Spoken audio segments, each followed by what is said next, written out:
2020 সালের 3 জানুয়ারি বাগদাদে ড্রোন হামলা ইরানের কুদস ফোর্সের প্রধান কাসেম সুলেমানিকে হত্যার নির্দেশ দিয়েছিলেন তৎকালীন মার্কিন প্রেসিডেন্ট ডোনাল্ড ট্রাম্প। এই ঘটনায় আন্তর্জাতিক অঙ্গনে উত্তাল প্রতিক্রিয়া তৈরি হয়। তখন হলিউডের বহু তারকা ট্রাম্পের সিদ্ধান্তের তীব্র বিরোধিতা করেন এবং ইরানের জনগণের কাছে দুঃখ প্রকাশ করেন। মার্কিন অভিনেত্রী রোজ ম্যাকগাওয়ান ইরানিদের উদ্দেশ্যে টুইট করে দুঃখ প্রকাশ করেছিলেন। কৌতুক শিল্পী ক্যাথলিন গ্রিফিন ট্রাম্পকে মূর্খ ও চিন্তাহীন বলে আখ্যায়িত করেন।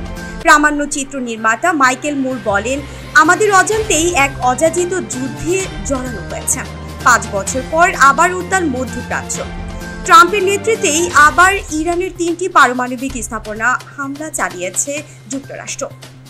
আবারও যুদ্ধের শঙ্কা, আর সেই সাথে আলোচনায় উঠে এসেছে হলিউড তারকাদের সেসব সমালোচনামূলক বার্তা, যা আজ যেন বাস্তবতায় রূপ নিচ্ছে।